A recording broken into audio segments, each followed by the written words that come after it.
Hello বন্ধুরা, কেমন আছেন সবাই? আশা করি সবাই ভালো আছেন। আমাদের আজকের গল্প হাওয়াইনির উদ্দেশ পর্ব ১, ২ এবং ৩। লেখিকা মাহফুজা মনিরা। বন্ধুরা, আমাদের এই গল্পটি যদি আপনাদের কাছে ভালো লাগে অবশ্যই লাইক করবেন, কমেন্টস করবেন। আর আমাদের চ্যানেলে যদি আপনি নতুন হয়ে থাকেন অবশ্যই সাবস্ক্রাইব করে বেল আইকনটি প্রেস করে রাখুন, যাতে পরবর্তী ভিডিও আপলোড করার সাথে সাথে আপনার নোটিফিকেশনে চলে যায়। এই নিয়ে চতুর্থবারের মতন বিয়ের পিঁড়িতে বসেছে সায়র। পুরো নাম সায়র আহমেদ, বয়স 29 ছুঁই ছুঁই। পড়াশোনা ইন্টার পর্যন্তই। বর্তমানে নিজের দুটো কম্পিউটার দোকানের মালিক। টাকা পয়সার ভারে বিবেক একেবারেই পচে গেছে তার। জামা কাপড় যেভাবে ব্যবহার করা হয় সেভাবেই সে মেয়েদের ব্যবহার করে, তারপর ছুঁড়ে ফেলে দেয়। অথচ এত বড় ঘৃণিত পাপ করার পরেও তার মধ্যে নেই কোনো অনুতপ্ততা বা অপরাধবোধ। তার করা কাজটি যেন সঠিক, এমন একটা মনোভাব পোষণ করে রাখে সব সময়। হিমি ঘোমটার তল থেকে বারবার উঁকি মারছে দেখে হুমির মা নয়নতারা বেগম ধমকে উঠলেন। চুপচাপ বস, এভাবে উকিঝুঁকি পারিস কেন? হিমি অস্থির গলায় বলল, আর কতক্ষণ মা, আমার গরম লাগছে খুব। কাজী সাহেব এসেছেন, কিছু দরকারি কথাবার্তা চলছে ওদিকটায়, একটু পর আসবেন। তারপর কবুল বললে বিয়ে শেষ। হিমি দীর্ঘশ্বাস ফেলে ঘোমটার তলে মুখ লুকালো। বিয়ের ব্যাপারটা কতই না নাটকীয়। কবুল বললেই বিয়ে শেষ, অথচ যে কবুল বলবে তার 1%ও মত আছে কিনা তা নিয়ে মাথা ঘামানোর লোক বড়ই কম। হিমি পুরো নাম হিমিতা রশিদ, বয়স 19 মাত্র। পড়াশোনা দশম শ্রেণী পর্যন্ত শেষ। হিমির জোর ইচ্ছে থাকার পরেও আর পড়াশোনা হয়ে ওঠেনি শুধুমাত্র অভাবের কারণে। এ নিয়ে তার ক্ষোভ বড্ড। যারা পড়াশোনা করতে চায় না আল্লাহ তাদেরকে নানান সুযোগ প্রদান করেন, আর যারা করতে চায় তাদের হাত পা বেঁধে ফেলেন দরিদ্রতার শিকলে, নয়তো ক্ষুধার ভেরি পরিয়ে দেন। হিমি ঘন ঘন শ্বাস ছাড়ছে। কাজী সাহেব আসলেন, দোয়া কালাম পড়তে শুরু করেন। রুমে মহিলায় গিজগিজ করছে। কেউ একজন বলল, এত দোয়া দরুদ পড়তে হবে না কাজী সাহেব, এসব বিয়ে বিয়ে খেলায় সত্যিকারের দোয়া কালাম মানায় না। হিমি শুনল স্পষ্ট, কিছু বলল না। ঘোমটার তলে গুটি সুটি মেরে বসে রইল। কাজী সাহেব কবুল বলতে বললেন। হিমি এক নিঃশ্বাসে 3বার কবুল বলে ফেলল। তার গলা কাঁপল না একটুও, হলো না কোনো কষ্ট। অপরদিকে মনে হলো শিকলবন্দি জীবন আর অর্ধহার অনাহারে থাকা জীবন থেকে মুক্ত হলো সে। ভিড়ের মাঝ থেকে আবার কে যেন বলে উঠল, মেয়ের তাড়া কত! আমাদের সায়র নিজের শরীর দেখিয়ে সবাইকে অস্থির করে তুলতে এক্সপার্ট। হিমির কান ঝাঁঝা করে উঠল। রিহানা আহমেদ গর্জে উঠলেন, নয়নিকা, একটু চুপ থাকতে পারো না তুমি? মেয়েটার প্রথম বিয়ে, আর কি শুরু করছো তুমি? নয়নিকা সায়রের তৃতীয় স্ত্রী, ধনী বাপের একমাত্র আদরের দুলালি। সায়রের সুগঠিত শরীর আর সুউন্নত চেহারার মায়াজালে আটকে গেছে সে। শরীরের সাথে সাথে মনটাও দিয়ে ফেলেছে সায়রকে। সায়রকে হারাতে চায় না এই ভয়ে পেট বাঁধিয়ে মিয়েছে দ্রুতই। তবুও শেষমেশ আরও একটা বিয়ে করল সায়র। এতে নয়নিকার ক্ষোভের অন্ত নেই। নয়নিকা মুখ ঝামটা মেরে রুম ত্যাগ করলো। রেহানা আহমেদ উঠে গিয়ে হিমির পাশে বসলো। হিমির মাথায় হাত রেখে বলল, ওর কথায় কিছু মনে করিস না, ও একটু এরকমই। হিমি বড্ড সাহস করে প্রশ্ন করলো, উনি কে? আপনার ছেলের বোন? রিহানা থতমত খেলো, ভাবলো হিমিকে কি সত্যিটা জানানো হয়নি। জানানো হলে হয়তো এরকম কিছু অবশ্যই জিজ্ঞেস করতো না। রিহানা আহমেদ সত্য বলতেই মুখ খুললেন, ও তোর সতীন, সায়রের তৃতীয় স্ত্রী, নাম নয়নিকা। হিমি বিধ্বস্ত হলো, দায়সারাভাবে বলল, ও, এসব বিষয়ে সায়র তোকে আগে কিছু বলেনি? ওনার সাথে এখন পর্যন্ত আমার কথাই হয়নি মা। বলিস কি? রিহানা প্রচুর অবাক হলেন। তাহলে সায়র যে বলল হিমির সাথে 1.5 বছরের সম্পর্ক তার। হিমি প্রশ্ন করল, কেন, কি হয়েছে আম্মা? না কিছু না। রেহানা আহমেদ উঠে চলে গেলেন। সায়রের সাথে গুরুত্বপূর্ণ কথা আছে তার। কাজী সাহেব বিয়ে পড়িয়ে চলে গেলেন, সব মহিলারাও একে একে রুম ত্যাগ করলো। হিমির মা মুখে পান গুজলেন তখন। হিমি ঘোমটা সরিয়ে ঝাঁঝালো কণ্ঠে বলল, আম্মা, সে আরও বিয়ে করেছে আগে? নয়নতারা বেগম উত্তর দিলেন, না। হিমি আবার বলল, বলো আম্মা, তার মা যে বলে গেল আমার তৃতীয় সতীন আছে। এর মানে কি? এর মানে হলো তুই তার চতুর্থ বউ। কি? ছোটোখাটো চিৎকার করে উঠল হিমি। নয়নতারা বিরক্ত হয়ে বললেন, হাদিসে আছে ছেলেদের 4 বিয়ে ফরজ। আমাগো প্রিয় নবী একসাথে কতজন বউ নিয়ে থাকতো জানোস না? এমন করস কেন? তোরে যে বড়লোক ঘরে বিয়া পড়াইতে পারছি এটা তো আমাগো ভাগ্য। দেখ জামাই আমারে 2 পিঁড়া পান দিয়ে গেছে। এই পান খাওয়ানোর লাইগে কত কষ্ট করছি। আর এখন আমার এত পান হইছে যে আমার পুরো বংশ এত পান চোখে দেখে নাই। তুমি টাকার জন্য আমারে এমন একটা জায়গায় বিয়ে দিয়া দিলা। দিছি ভালা করছি। যখন রাজরানীর মতন থাকবেন তখন বুঝবেন আমি কতটা ভালা করছি। এখন পেঁচাল পারিস না, ঘুমটা তুইলা ব। হ্যাঁ রে, তোরে নিতে আইব।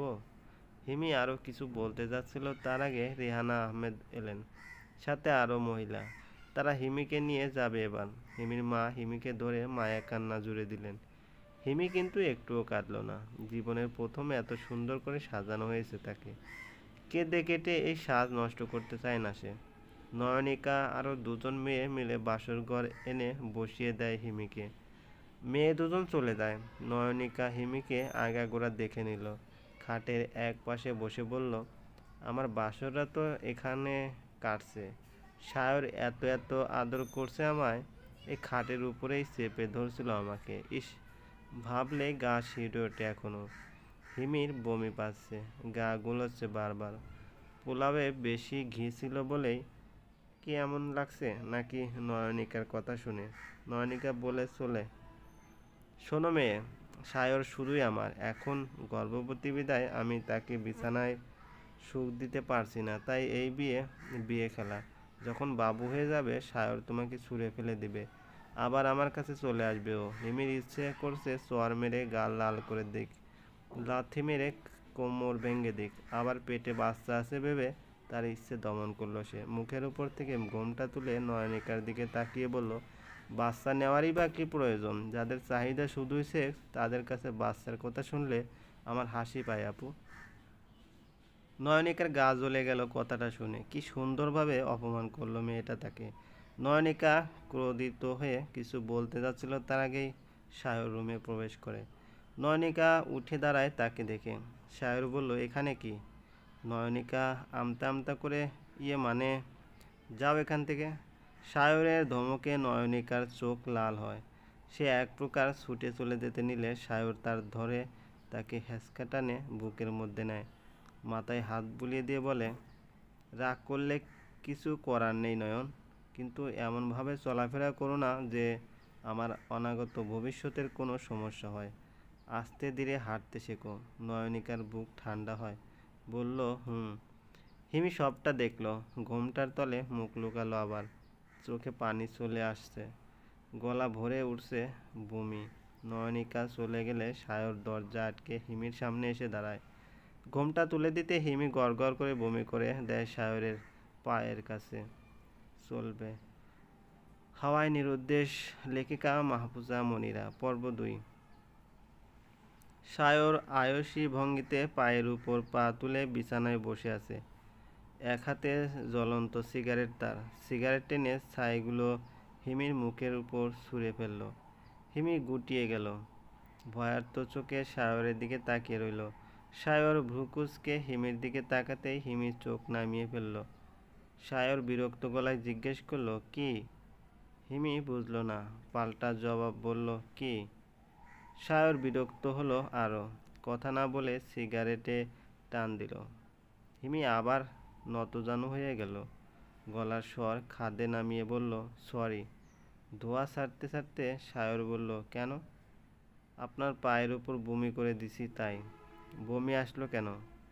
হিমি ঠোঁট কামড়ে বলল, জানি না। পোলাওতে বেশি ঘি দিছে বোধ হয়। ঘি সহ্য হয় না? বেশি একটা না। সায়র আবার সিগারেটে টান দিল। এবার ধোঁয়া ছাড়ল হিমির মুখের উপর। হিমি ধোঁয়ার গন্ধ সইতে না পেরে খুক খুক করে কেশে ফেলল। বলল, আপনি অন্যদিকে ধোঁয়া ছাড়ুন প্লিজ। খামখেয়ালিভাবে সায়র উত্তর দেয়, আমার ইচ্ছে আমি যেখানে খুশি ধোঁয়া ছাড়ব।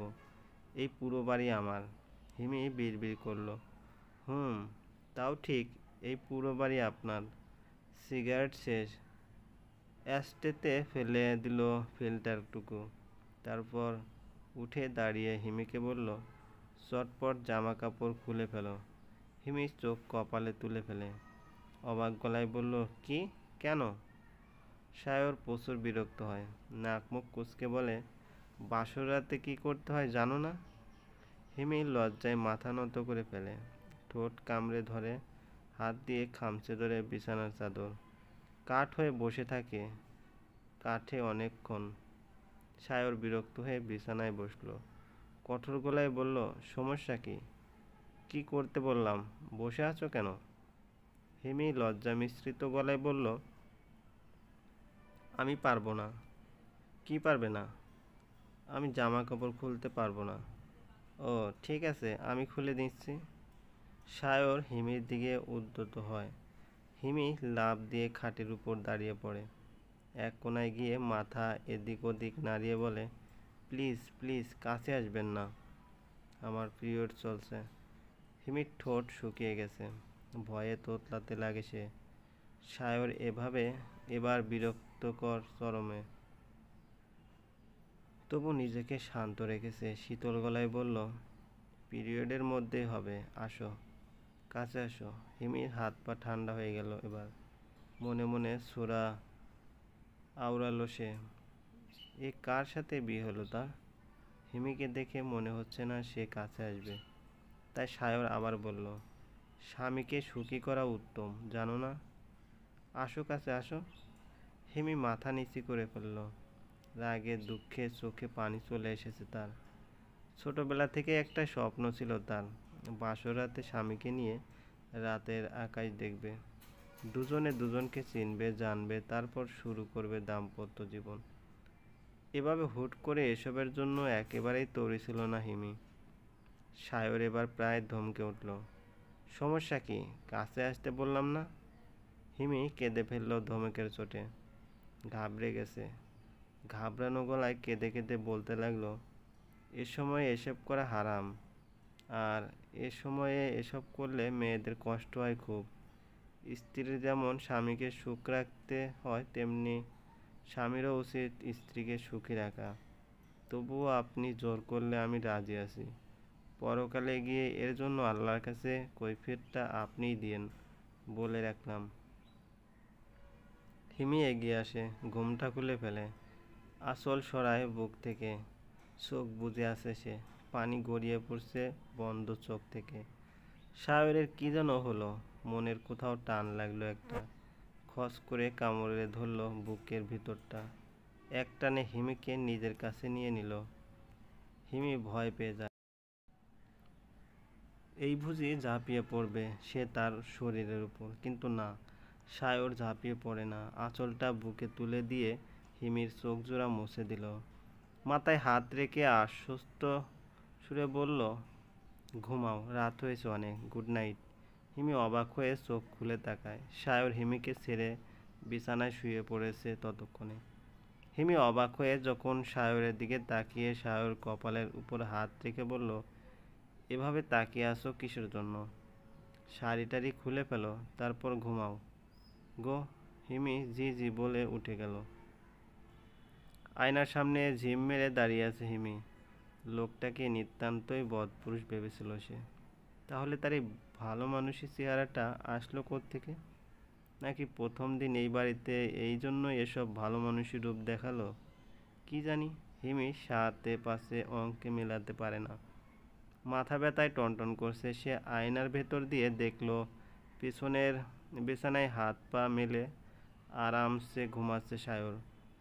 দেখে কতটা নিষ্পাপ আর পবিত্র লাগছে। হিমি ছোট্ট একটা দীর্ঘশ্বাস ফেলে গয়নাগাটি সব খুলে ফেলল। তারপর শাড়ি বদলে একটা সালোয়ার কামিজ পরে নেয়। ঘুমে চোখে লেগে আসছে তার। বিছানায় গা লাগাতে ঘুমের রাজ্যে তলিয়ে যায় সে। নয়নিকার গরম লাগছে অত্যাধিক, অথচ রুমে এসি চলছে। নয়নিকা উঠে এসির তাপমাত্রাটা আরেকটু কমিয়ে নিল। তারপর আবার শুয়ে পড়ল। অন্ধকারের মাঝে চোখ মেলে তাকিয়ে আছে সে। কেমন একটা ঘোলাটে কষ্ট আঁকা তার চোখের দৃষ্টিতে। নিজের ল্যাপটপ নষ্ট হয়ে যাওয়ায় সায়রের দোকানে বাপির সাথে নতুন ল্যাপটপ কিনতে গিয়েছিল নয়নিকা। সেখানেই প্রথম সায়রের সাথে দেখা। সায়রের গভীর চোখের চাহনিতে সেদিন ডুবে গেছিল নয়নিকা। সায়রের আচরণে নয়নিকার বাবাও গলে গিয়েছিল অর্ধেক। বাসায় এসে মেয়ের মুখে সায়রের কথা শুনতেই সানন্দে রাজি হলো সে। সায়রের সাথে নয়নিকার বিয়ের প্রস্তাব দিলে সায়র রাজি হয়ে যায়। রাজি না হওয়ারও কিছু নেই। নয়নিকা সুন্দর, তার উপর টাকাওয়ালার বাপের একমাত্র মেয়ে। সায়রের আগের দুই বিয়ে বা তার চরিত্র কোনোটা সম্পর্কেই অজ্ঞাত ছিল না নয়নিকা। বিয়ের পর যখন সব জানল, তখন সম্ভব ছিল না সায়রকে ছেড়ে দেওয়া। সায়র যে নয়নিকার মনের সাথে সাথে শরীরের মাঝেও ঢুকে গিয়েছিল তখন। সায়র ভালো হয়ে যাবে এই আশায় এখনও এখানে পড়ে আছে নয়নিকা। এই চতুর্থ বিয়ের কথা নয়নিকার বাপই জানে না। যদি জানতে পারে, নয়নিকাকে একদম নিয়ে যাবে। নয়নিকা চোখ মুছল। ঘোলাটে কষ্টগুলো বর্ষিত হতে লাগলো। মুখে ওড়নার আঁচল চেপে নয়নিকা নিজেকে সামলালো। উঠে এসি বন্ধ করলো। খুব শীত করছে তার। মনে হচ্ছে কলিজা সহ বরফ হয়ে জমে যাবে। গুলো খুলে দিল নয়নিকা। তারপর জানালার পাশে বসে থাকতে থাকতে ঘুমিয়ে পড়ল ওখানেই। ভোরের প্রথম রোদ্দুর হিমির গাল ছুঁতেই হিমির ঘুম ভেঙে যায়। নড়ে চড়ে ওঠে সে। আর তাতেই কেউ একজন শক্ত করে আষ্টে পৃষ্ঠে জড়িয়ে ধরে তাকে। হিমি চমকে দ্রুত চোখ খুলে দেখে সায়রকে। তার বলিষ্ঠ এক হাত দিয়ে হিমির কোমর জড়িয়ে ধরে আছে। হিমির লজ্জা লাগলো, সাথে ঘিরে ধরল একরাশ সুখ অনুভূতি। আস্তে আস্তে করে সরে আসলো সায়রের থেকে। তারপর উঠে ওয়াশরুমে চলে গেল। পিরিয়ডের কারণে অশান্তি লাগছে তার, তাই গোসল করে নিল।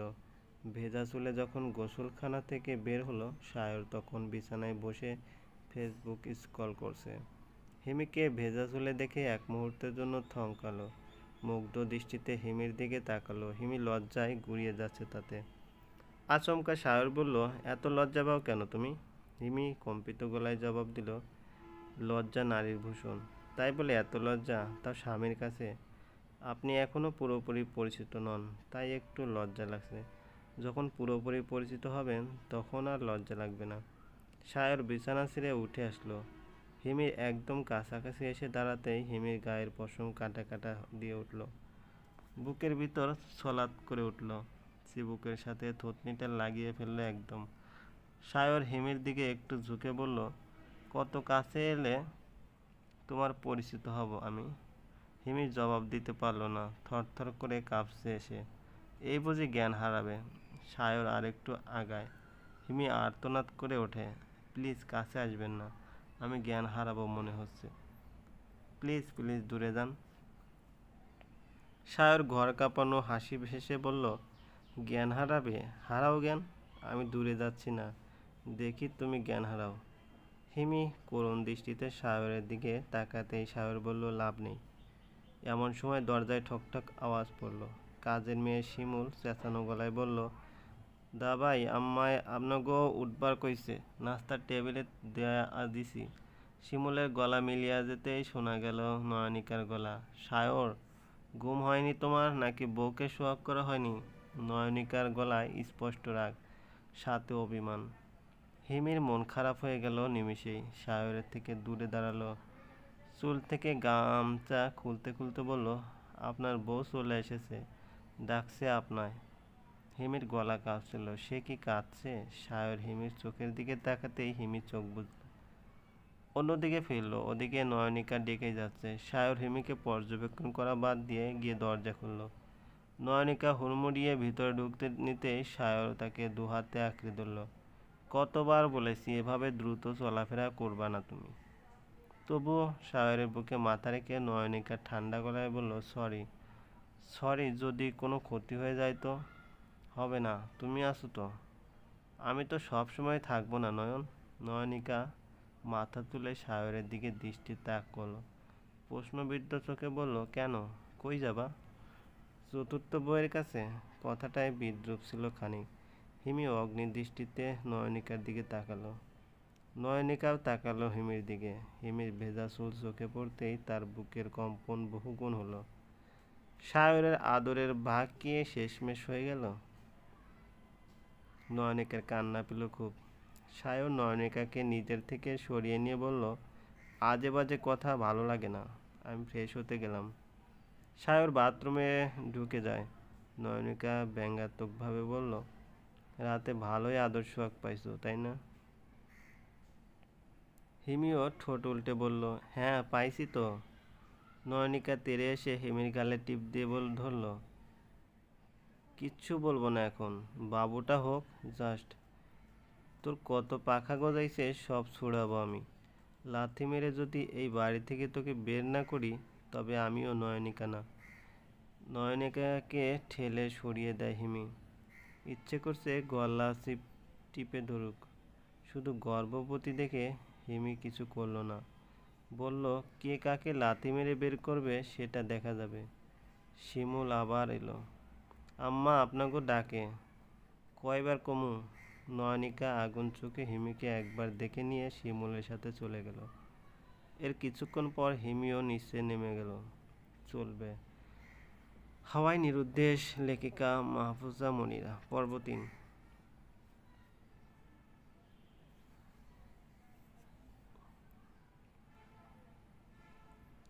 রিহানা আহমেদ নিজ হাতে টেবিল সাজিয়েছেন। দুই বউকে নামতে দেখে তিনি বললেন, এতক্ষণ লাগে তোমাদের আসতে? এসো বসো, কত বেলা হয়ে গেছে। নয়নিকা চেয়ার টেনে বসলো। নিজেই খাবার নিয়েই খাওয়া শুরু করলো। হিমি একপাশে চুপচাপ দাঁড়িয়ে রইল। তা দেখে রিহানা আহমেদ বললেন, কি ব্যাপার, বসছো না যে? জি বসছি। হিমি চেয়ার টেনে বসে। হাত গুটিয়ে চুপচাপ বসেই থাকে। তা দেখে রিহানা আহমেদ আবার বললেন, এখন আবার খাচ্ছ না কেন? আপনি বেড়ে দিন খাবার। রেহান আহমেদ মুচকি এসে একটা প্লেটে কয়েক পদের সবজি ভাজি আর দুটো পরোটা দিল হিমিকে। হিমি ধীরভাবে খাওয়া শুরু করলো। সায়র নামলো একটু পর। মায়ের পাশে চেয়ার টেনে বসে সেও খাওয়া শুরু করলো। হিমি খাচ্ছে আর এদিক ওদিক দেখছে, কাউকে খুঁজছে এমন একটা ভাব তার। সায়র খেয়াল করলো ব্যাপারটা, তাই জিজ্ঞেস করে, কাউকে খুঁজছো? আচমকা প্রশ্নে হিমি অপ্রস্তুত হয়ে পড়লেও নিজেকে সামনে নিল। ততক্ষণে রেহানা আহমেদও হিমির দিকে তাকালেন। প্রশ্ন করলেন, কাকে খুঁজছো? হিমি আড়ষ্টভাবে বলল, আপনার তো আরও দুটো বউ থাকার কথা, তারা কি খেতে আসবে না? নয়নিকা বিষম খেল এরকম একটা প্রশ্ন শুনে। রেহানা আহমেদ অবাক হয়ে দেখছেন হিমিকে। মেয়েটা দেখি সায়রের ব্যাপারে কিছুই জানে না, কিন্তু সায়রের দৃষ্টি স্বাভাবিক। সে স্বাভাবিকভাবেই বলল, আমার প্রথম বউয়ের সাথে সংসার ছিল 5 দিন, আর দ্বিতীয় জনের সংসার ছিল 20 দিনের। এরপর এদের সবাইকে আমি ডিভোর্স দিছি। ক্লিয়ার? হিমি মাথা নিচু করে বলল, হুম। এবার খাও। হুম। হিমি খাচ্ছে ঠিকই, কিন্তু তার মনোযোগ খাবারের প্রতি নেই। তার মনোযোগ অন্য কোথাও। সে ভাবছে অন্য কথা। মাত্র 5 দিন আর 20 দিন সংসারের পর ডিভোর্স। ব্যাপারটা বেশ রহস্যজনক।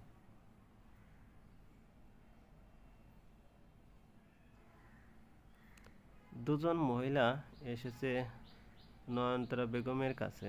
একজন হিমির বড় ফুপু সাবিকুন নাহার, আরেকজন ছোট খালা সুলতানা রহমান।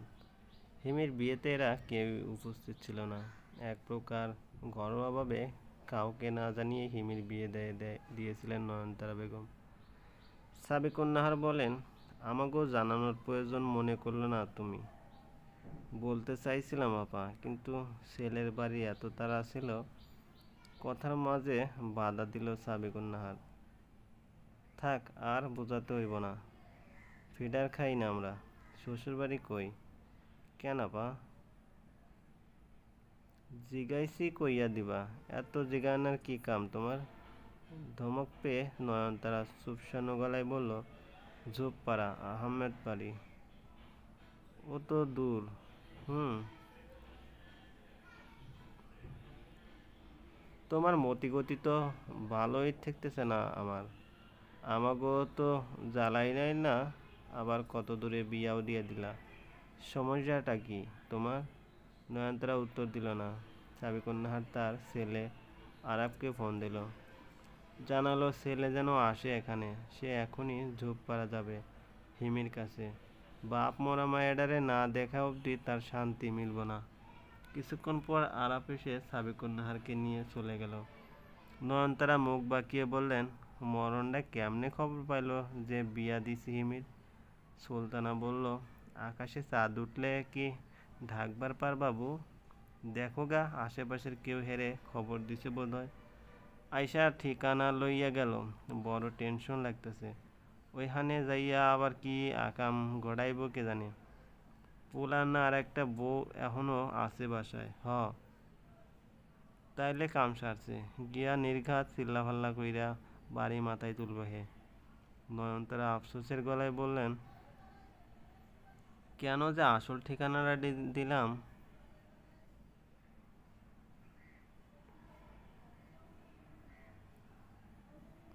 খাওয়া দাওয়া শেষে হিমিকে নিজের রুমে ডাকলেন রিহানা আহমেদ। হিমি গেলে আলমারি থেকে একজোড়া স্বর্ণের বালা হিমির হাতে পরিয়ে দিলেন তিনি। হিমিকে বললেন, হাত খালি রাখবা না কখনো। খালি হাতে আমার ছেলেরে পানি খাওয়াবা না, তাইলে আমার ছেলের অমঙ্গল হইব। হিমির হাসি পেয়ে গেল। সে কে তার ছেলের মঙ্গল অমঙ্গল করার? উপরে যিনি আছেন তিনিই তো সবার ভাগ্য লিখে রেখেছেন। যার ভাগ্যে যা আছে তাই তো হবে। এসব কুসংস্কার এখনও কেন মানে মানুষ? হিমি রূপ ত্যাগ করতেই নয়নিকা ঢুকল। উত্তেজিত গলায় বলল, এটা আমার চুরি ছিল আম্মা। ছিল, এখন হিমিকে দিয়ে দিছি। তোমাকে পরে বানাইয়া দিবনি আবার। নয়নিকা বাচ্চাদের মতো জেদ ধরল, না আম্মা, আমারে ওটাই দিতে হবে। রিহানা আহমেদ ভ্রু কুঁচকে বলেন, বাচ্চাদের মতো করো না তো নয়ন।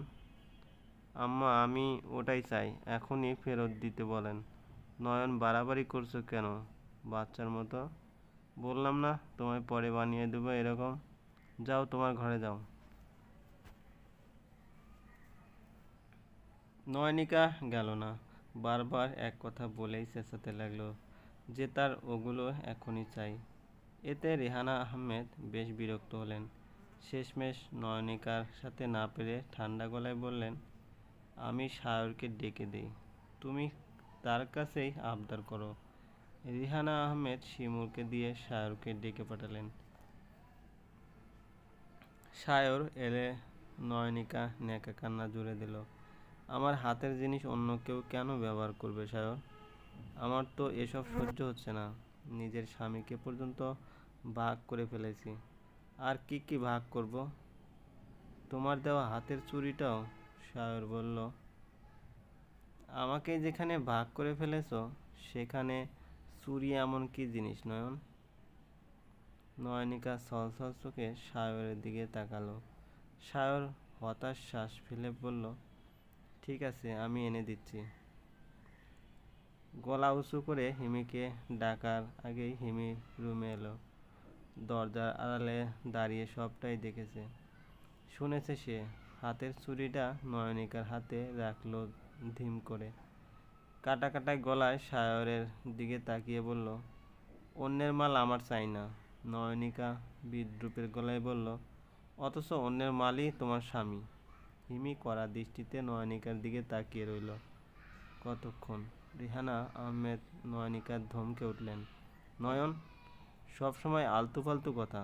রিহানা আহমেদের কথা মিলিয়ে যেতেই হিমি বলল, আর তুমিও অন্যের মাল, এর কাছেই ব্যবহার হয়েছো আপু। বলেই এক মুহূর্ত দাঁড়ালো না হিমি, গটগট করে নিজের রুমের দিকে চলে গেল। নয়নিকা ক্ষোভে ফেটে পড়ে সায়রকে বলল, দেখেছো ওই মাইয়া কি বলল আমারে? সায়র হামি তুলতে তুলতে বলল, তুমিও যেমন কথা বলছো ও তেমন কথা বলছে। সো ব্যাপারটা শোধবোধ। সায়র চলে যায়। রেহান আহমেদ মুচকি মুচকি হাসলেন। নয়নিকা পেটের উপর হাত রেখে বিড়বিড় করে, তোর জন্য আজকে আমার এই দিন দেখা লাগতেছে। তোকে নিছিলাম সায়রকে আমার করে রাখতে, আর সেখানে এসব কি হচ্ছে?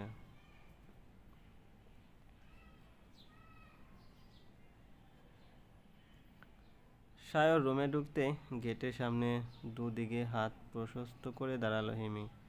ঝাঁঝালো কণ্ঠে জিজ্ঞেস করলো, আপনি এতগুলো বিয়ে কেন করছেন? সায়র অবাক চোখে হিমিকে দেখছে। এই কি সেই মেয়ে যে কিনা সায়রের কাছে আসাতেই থরথর করে কাঁপছিল? সায়র হিমিকে সরিয়ে দিয়ে বিছানায় বসে। হিমিও গিয়ে বিছানার পাশে দাঁড়ায়। কণ্ঠে তারা ঢেলে বলে, কি হলো বলুন? শারীরিক চাহিদা মেটাতে? হিমির চোখে চোখ রেখে বলল সায়র। হিমি স্তব্ধ হয়ে গেল। ঝিম মেরে তাকিয়ে থেকে বলল, কি? এবার যেন সায়র সামান্য বিরক্ত হলো। ভ্রু কুঁচকে বলল, বললাম তো শারীরিক চাহিদা মেটাতে, খাস বাংলায় সেক্সের জন্য, শুনছো? হিমির মাথার চারপাশ ভনভন করে উঠল। সায়রের বলা কথাটা কানে বাজছে বারবার। কোনো মতে বলল, আপনি সেক্স করার জন্য মেয়েদের বিয়ে করতেন? হ্যাঁ করতাম। যতদিন তৃপ্তি না মিটত নিজের কাছে রাখতাম, তারপর তৃপ্তি মিটে গেলে ডিভোর্স দিয়ে দিতাম। সায়র বিছানার একপাশে শুয়ে পড়ল। হিমি এবার দাঁড়ানো থেকে বসে পড়ল। গলা দিয়ে কথা বের হচ্ছে না তার। ভাষার ভাণ্ডারে ভাষা আর মজুত নেই। রাগে গা গির গির গির কাঁপছে। সায়র বলল, প্রশ্নের পালা শেষ। এবার আমি একটু ঘুমাবো। দুপুরে একটার আগে একদম ডাক দিবে না। সায়র এমন ব্যবহার করছে যেন কিছুই হয়নি। সব ঠিক আছে। হিমি কোনো মতে উঠে দাঁড়ালো। এই লোকটাকে ঘুমন্ত অবস্থায় যতটা নিষ্পাপ দেখায়, জাগ্রত অবস্থায় ততটাই জানোয়ার। হিমি উঠে দাঁড়িয়ে বলল, আর একটা প্রশ্ন আছে। সায়র মুদে থাকা চোখ খুলে বলল, কি? আপনি আমাকেও কি একই কারণে বিয়ে করেছেন? হিমির গলা কাঁপছে। সে কেন যেন শুনতে চাইছে উত্তরটা। না। সায়র গভীর দৃষ্টিতে হিমির চোখে চোখ রাখে। নিজেও ভাবে কয়েকবার, কেন সেই সাধারণ মেয়েকে বিয়ে করেছে? কি আছে এর মধ্যে? রূপে অধিক নয়, গুণে সর্বসেরা নয়, আহামরি কিছুই নেই এর ভিতর। তবুও একে বিয়ে করার কারণ? সায়র অনেকক্ষণ ভেবে বলল, যদি বলি একই কারণ তাহলে? হিমির চোখ বেয়ে জল গড়িয়ে পড়ল। ঠোঁট কামড়ে ধরে বলল, আপনি একটা খুব খারাপ লোক। সায়র অট্টহাসিতে ফেটে পড়ে তা শুনে হাসতে হাসতে বলল, হ্যাঁ, আমি একটা খুব খারাপ লোক। সবাই তাই বলে। হিমির কান্নার বেগ বেড়ে গেল। রুম থেকে দৌড়ে বের হতে নিতেই পাশে পা বাড়াতেই আহ শব্দ করে বসে পড়ল। পা থেকে গল গল করে রক্ত বের হচ্ছে তার। হিমি যন্ত্রণায় আর্তনাদ করে উঠল। রুমের বাইরে পাপোশ। সায়র উঠে আসলো। রক্ত দেখে ভরকে গেল প্রথমে, পরে বুঝতেই তাড়াতাড়ি হিমিকে পাজা কোলে তুলে নিল। হিমি হাত পা ছোড়াছুড়ি লাগিয়ে দেয়, বলে, ধরবেন না আপনি আমাকে, নামান নামান বলছি। সায়র রাগী গলায় বলল, বেশি কথা বললে নিচে ফেলে দেবো একদম। হিমি তবুও হাত পা ছোড়াছুড়ি করতে থাকে। বিছানায় হিমিকে কোনো মতে বসিয়ে দিয়ে হিমির গায়ের ওড়না খুলে নিল। হিমি কান্না থামিয়ে বুকে হাত দিল। রাগত স্বরে বলল, আপনি আমার ওড়না নিলেন কেন? আমার এই অবস্থাতেও আপনি লোচ্ছামি করার সাধ রাখছে? আপনি কি মানুষ? সায়রের ইচ্ছে করছে ঠাটিয়ে দুটো লাগা হিমির গালে। দাঁতে দাঁত ঘষে রাগ কাটকালো। ওড়না দিয়ে পা চেপে ধরে বলল, আমিও অমানুষ হইছে আর বউয়ের সাথে কেউ লোচ্ছামি করে? আর তোমার ওড়না সাধ করে নেই, পা চেপে ধরার জন্য খুলছি। হিমি চুপ হয়ে গেল। সায়র নিজেকে ঠান্ডা করল। পায়ের উপর সুন্দরভাবে ওড়না দিয়ে চেপে ধরে বলল, কেমনে কাটলো? জানি না, পাপোশে কি যেন আছে। সায়র উঠে গিয়ে পাপোশ দেখল। পাপোশের মধ্যে ছোট ছোট কাচের টুকরা। সায়র অবাক হলো বেশ। চেঁচিয়ে শিমুলকে ডাকল, রিহানা আহমেদও চলে এলেন চিল্লানোর চোটে। সায়র রিহানা আহমেদকে দেখিয়ে বললেন, এগুলো কি মা? পাপসে কাজ আসলো কীভাবে? শিমুল, তুই কি দেখে কাজ করিস না? শিমুল ভয়ে গুটিয়ে গেছে ততক্ষণে। আমতা আমতা করে বলল, দা ভাই বিশ্বাস করেন আমি এগুলা কইতে পারি না। আমি জানি না এখানে কেমনে আইছে এগুলা। আমি তো ভালোভাবেই ঘর ঝাড়ু দিয়েছিলাম। রিহানা আহমেদ ও সুর মেলালেন, হ্যাঁ রে সায়র, শিমুলের কাজ পরিষ্কার পরিচ্ছন্ন। এগুলো শিমুলের কাজ না, অন্য কেউ করেছে। কে করবে? বাসায় আমরা মানুষই তো কয়জন মাত্র। অনেক ভাবনা চিন্তার পরেও সায়র হিসেব মেলাতে না পেরে শিমুলকে কাজগুলো সাফ করতে বলে রুমে চলে গেল। নয়নিকা নিজের ঘরে বসে আফসোস করতে লাগলো, তার পরিকল্পনা একেবারেই ভেস্তে গেছে। হিমির পা কাটিয়ে সে শান্তি খুঁজতে চাইছিল, কিন্তু এতে করে হিমি আর সায়রে একে অপরের আরও কাছে চলে গেল। চলবে বন্ধুরা, আমাদের এই গল্পগুলো যদি ভালো লাগে অবশ্যই লাইক করবেন, কমেন্টস করবেন। আর আমাদের চ্যানেলে যদি আপনি নতুন হয়ে থাকেন অবশ্যই সাবস্ক্রাইব করে বেল আইকনটি প্রেস করে রাখবেন, যাতে নতুন নতুন ভিডিও আপলোড করে সাথে সাথে আপনার নোটিফিকেশনে চলে যায়। ধন্যবাদ, ভালো থাকবেন।